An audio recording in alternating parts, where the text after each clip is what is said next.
20 साल की उम्र ये जीवन का एक ऐसा मोड़ होता है जहां इंसान को लगता है कि उसे दुनिया की सारी समझ आ गई है। बिल्कुल ऐसा महसूस होता है कि अब सब कुछ पता है और सारे बड़े फैसले लेने की समझ आ चुकी है। पर असलियत तो ये है कि यही वो समय है जो किसी भी इंसान के पूरे जीवन की दिशा तय करता है। सही कहा, ये वो नींव है जिस पर आने वाला 30 या 40 सालों की पूरी इमारत खड़ी होने वाली है। और अगर इस नींव में कोई कमी रह जाए तो पूरी इमारत डगमगा सकती है। हाँ, और आज के हमारे इस गहरे विश्लेषण या डीप डाइव का मुख्य उद्देश्य भी यही है कि इस नींव को मजबूत कैसे बनाया जाए। इसके लिए आज हम कुछ बहुत ही दिलचस्प स्रोतों पर बात करने वाले हैं जो इस उम्र की चुनौतियों को काफी साइंटिफिक और प्रैक्टिकल तरीके से समझाते हैं। जैसे कि हमारे पास टाइम्स ऑफ इंडिया का एक आर्टिकल है जो 20 की उम्र में होने वाली करियर की गलतियों पर बात करता है। और इसके साथ ही मनोविज्ञान की दुनिया से डिलेड ग्रेटिफिकेशन मतलब देरी से मिलने वाली संतुष्टि और इमोशनल इंटेलिजेंस की रिसर्च भी है। बिल्कुल, और इन सब को सिर्फ किताबी बातों तक न रखकर हम इन्हें बैन एंड कंपनी के एक डायरेक्टर प्रमिल की रियल लाइफ जर्नी से भी जोड़ेंगे। तो चलिए इन सभी कड़ियों को जोड़ना शुरू करते हैं। आज हम उन 5-6 अहम बातों पर फोकस करेंगे जो अगर कोई अपने 20 के दशक में समझ ले तो वो जिंदगी की रेस में बहुत आगे निकल सकता है। तो सबसे पहले बात करते हैं उस जाल की जिसमें आजकल हर युवा फंसता नजर आता है। इंस्टेंट ग्रेटिफिकेशन का जाल, राइट? हाँ, तुरंत मिलने वाली खुशी। इसे समझने के लिए साइकोलॉजी के उस बहुत ही मशहूर स्टैनफोर्ड मार्शमैलो एक्सपेरिमेंट की बात करते हैं। अरे हाँ, वो 60 और 70 के दशक वाला प्रयोग जहाँ स्टैनफोर्ड यूनिवर्सिटी में 4 साल के बच्चों पर रिसर्च हुई थी। बिल्कुल, उसमें रिसर्चर्स ने एक बच्चे को एक कमरे में बिठाया, उसके सामने एक प्लेट में एक मार्शमैलो रखा और एक बहुत ही सीधा सा ऑफर दिया। ऑफर ये था कि या तो इस मार्शमैलो को अभी खा लो या फिर 15 मिनट इंतजार करो और बदले में 2 मार्शमैलो पाओ। सुनने में आसान लगता है, लेकिन एक 4 साल के बच्चे के लिए जिसके सामने मीठी चीज रखी हो, ये बहुत मुश्किल टेस्ट था। और इस रिसर्च का सबसे दिलचस्प हिस्सा ये नहीं है कि कितने बच्चों ने इंतजार किया, बल्कि ये है कि उन्होंने खुद को कंट्रोल कैसे किया।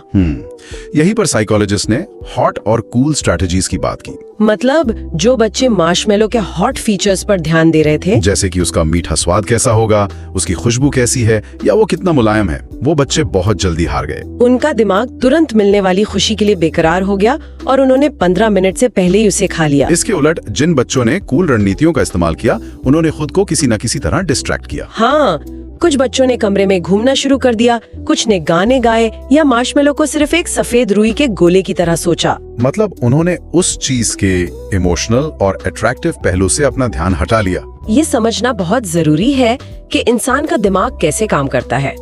किसी चीज के आकर्षण से बचने के लिए उसे देखने का नजरिया बदलना पड़ता है। और मजे की बात यह है कि इसका असर सिर्फ उस दिन या उन 2 मार्शमैलो तक सीमित नहीं था। हाँ, इस रिसर्च के असली परिणाम तो दशकों बाद सामने आए थे। जब उन बच्चों को बड़े होने पर ट्रैक किया गया तो देखा गया कि जिन्होंने 4 साल की उम्र में इंतजार किया था, वे अपनी जिंदगी में कहीं अधिक सफल हुए। उनके सैट स्कोर्स यानी जो एग्जाम स्कोर्स थे, वो औसतन बहुत बेहतर थे।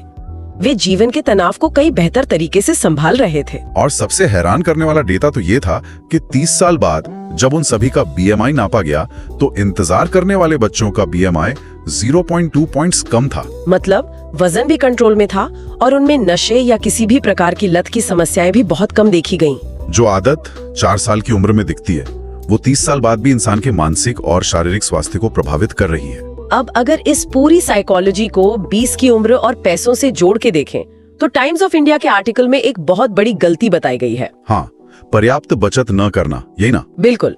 जब पहली बार हाथ में कमाई का पैसा आता है तो लोग अक्सर तुरंत नया फोन, महंगी घड़ियां या ब्रांडेड कपड़े खरीदना चाहते हैं। मनोवैज्ञानिक नजरिए से देखें तो वो असल में अपना मार्शमैलो तुरंत खा रहे हैं। एग्जैक्टली।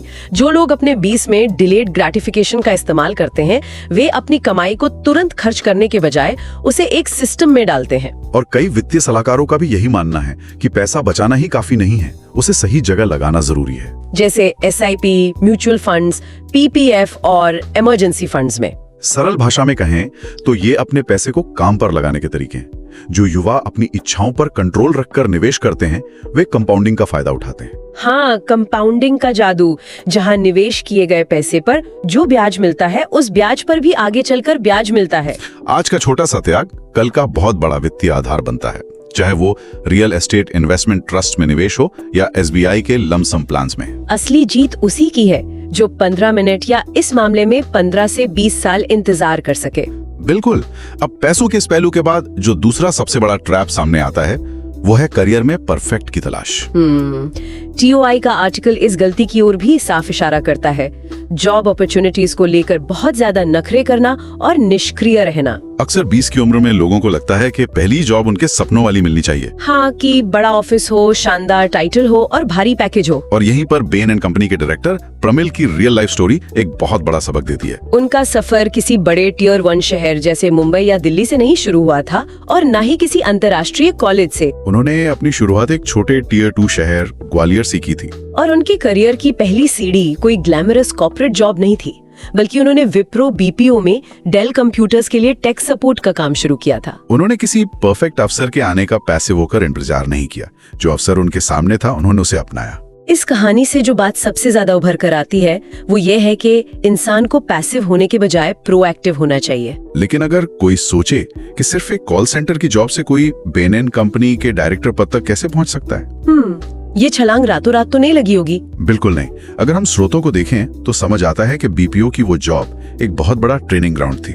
मतलब प्रमिल ने BPO में रहते हुए ही लॉन्ग टर्म लक्ष्यों के लिए शॉर्ट टर्म कदम उठाने शुरू कर दिए थे। हाँ, टेक सपोर्ट में काम करते हुए इंसान रोजाना ग्लोबल क्लाइंट से बात करता है। अलग अलग देशों के लोगों की समस्याएं सुलझाना, उनके एक्सेंट को समझना और मुश्किल परिस्थितियों में शांत रहकर बात करना, ये सब उन्होंने वहीं सीखा। इससे उनका कॉन्फिडेंस बढ़ा और सबसे बड़ी बात, फुल टाइम काम करते हुए उन्होंने अपनी पढ़ाई नहीं छोड़ी। उन्होंने IIM कलकत्ता से डिस्टेंस MBA भी किया। एक तरफ लंबी शिफ्ट्स और दूसरी तरफ IIM की कठिन पढ़ाई।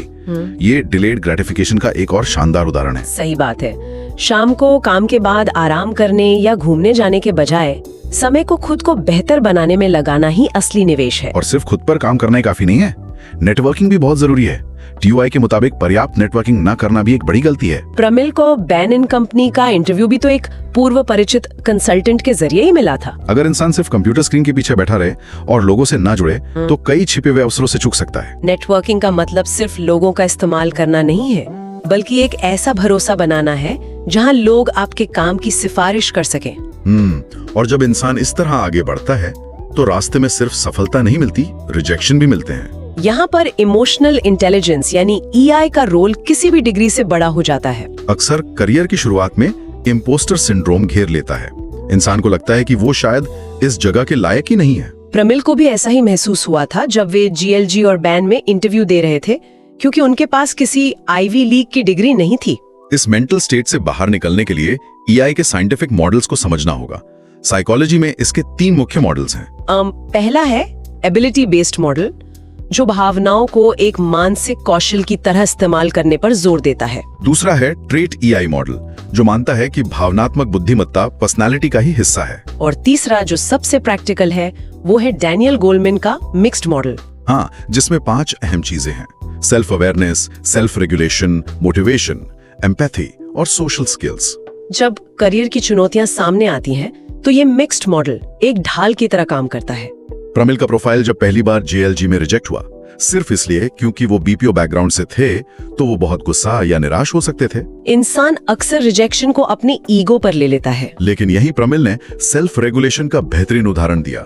उन्होंने अपनी हताशा को हावी नहीं होने दिया। उन्होंने रिक्रूटर को जो वापस संपर्क किया वो पूरी तरह से तर्क और मोटिवेशन पर आधारित था। उन्होंने बहुत ही प्रोफेशनल तरीके से याद दिलाया कि उनका अनुभव सिर्फ BPO तक सीमित नहीं है, उनके पास IIM का MBA और टीम मैनेजमेंट का रिकॉर्ड भी है। उन्होंने सामने वाले की चिंताओं को समझा, जो एम्पैथी का हिस्सा है, और अपनी बात तथ्यों के साथ रखी। अपनी भावनाओं को रास्ते में नहीं आने दिया, जिसके बाद रिक्रूटर ने फैसला बदला और उन्हें इंटरव्यू का मौका मिला। रिजेक्शन से निपटने का ये तरीका बहुत सी धारणाओं को तोड़ता है।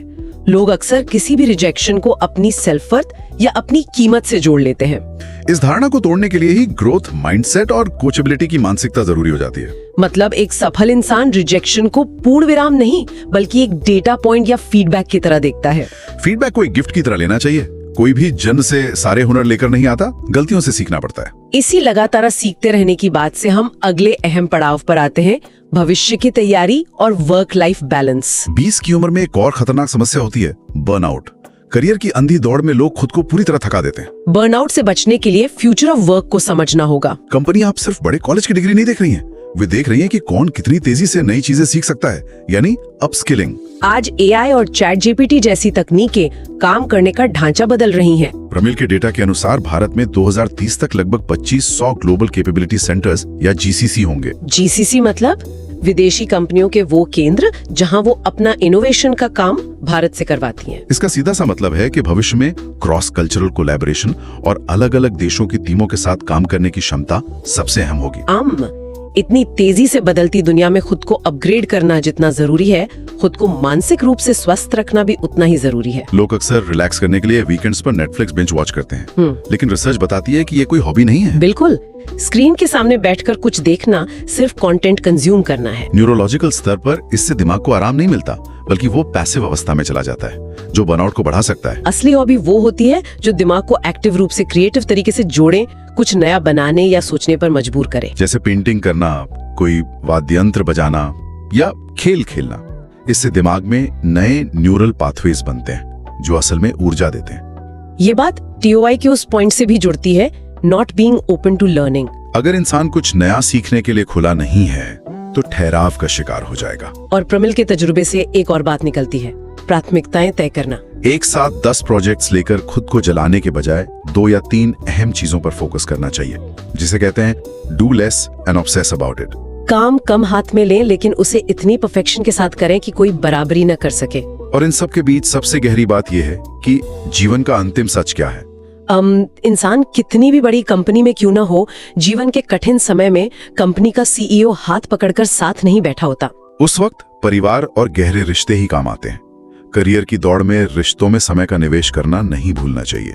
ये किसी भी म्यूचुअल फंड से बड़ा लॉन्ग टर्म इन्वेस्टमेंट है। सही बात है। कॉर्पोरेट की सीढ़ी चढ़ते हुए लोग अक्सर जीवन का असली आधार भूल जाते हैं। तो अगर हम आज के इस पूरे डीप डाइव का निष्कर्ष निकालें तो बात बहुत साफ है। 20 की उम्र में मजबूत नींव रखने के लिए डिलेड ग्रेटिफिकेशन को अपनाना होगा। चाहे वो पैसों का निवेश हो या समय का, पिकी होने के बजाय फ्लेक्सिबल रहना होगा और छोटे अवसरों से बड़े रास्ते बनाने होंगे। रिजेक्शंस को ईगो पे लेने के बजाय इमोशनल इंटेलिजेंस का उपयोग करके उन्हें फीडबैक की तरह देखना होगा।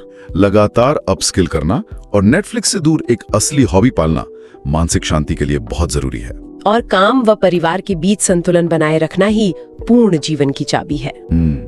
आज का यह विश्लेषण वाकई कई नई परतों को खोलने वाला रहा है। इसे खत्म करने से पहले एक सवाल है जो आज की भागदौड़ भरी जिंदगी में हर किसी को खुद से पूछना चाहिए। आज हमारा स्मार्टफोन हमें हर मिनट, हर सेकंड इंस्टेंट ग्रेटिफिकेशन देता है। एक लाइक, एक कमेंट, सब कुछ एक स्वाइप पर मौजूद है।